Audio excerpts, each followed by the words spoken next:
So at the beginning of this job right here, we knew that we had a challenge. You know, all of us have worked so hard on this, and so it's very rewarding now to see cars going over 295, and it's a smooth transition, and it is as detailed, as planned. That's very rewarding. It's one of the top 5 things I've ever done in my life. I was proud of the whole team.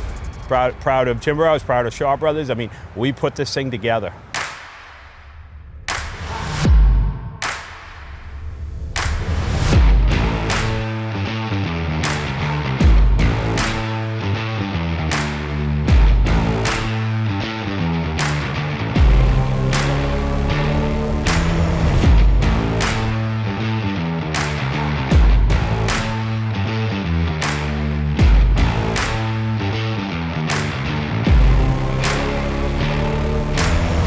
The project was awarded in November of 2020.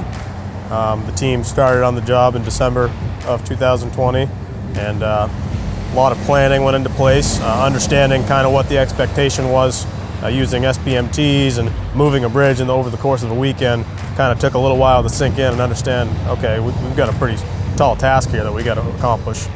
The need for the project was the aging Veranda Street Bridge, 60 plus years old, deteriorating like most bridges in the state and in the country, right? We've got a lot of new bridges that need to come out, and this was one of them. I mean, you could see the concrete falling apart underneath. The bridge shook quite a lot, and the state, did their inspections and determined that they needed to fix it. And with that, the intersection down below, the pattern was pretty dangerous. That's a big driver to why the project had to happen.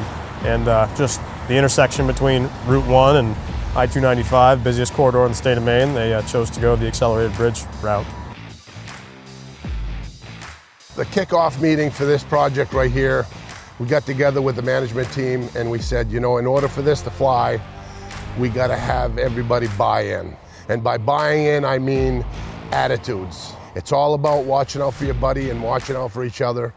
Everybody was on a positive note, and that's the way we wanted to have this project. It's just everybody, it's not subcontractors, Cianbro, it's teamwork through the whole thing.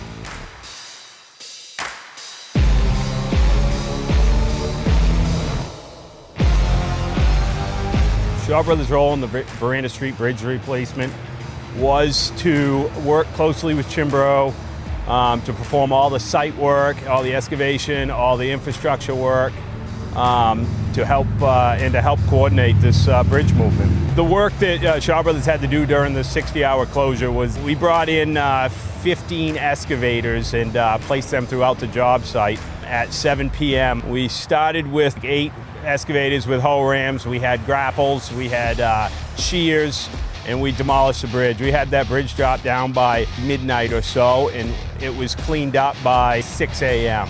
At that point, we went on to helping remove the girders, getting them loose in teamwork with Cianbro.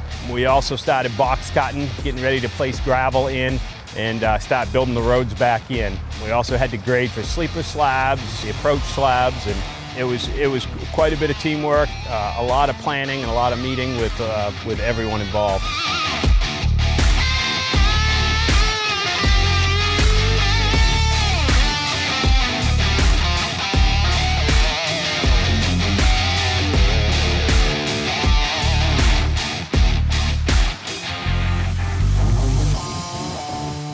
What most people would find the most interesting aspect of this project is by far the whole bridge moval system.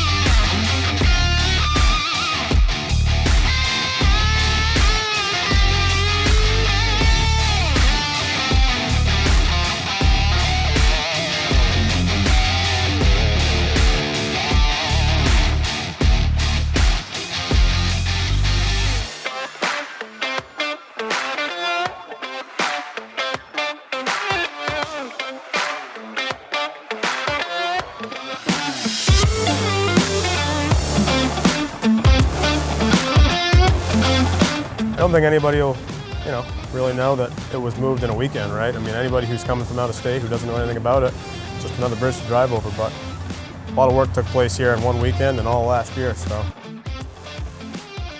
our number one partner in this thing was definitely Shaw Brothers. You know, as far as the planning and the execution during the outage, they're second to none. And then our partners, Mammoth, obviously were our bridge move sub, and this kind of work comes a little easier to them, and they're a little more used to it. So having them, you know, be very grounded and very secure in what they were doing was a good thing to have.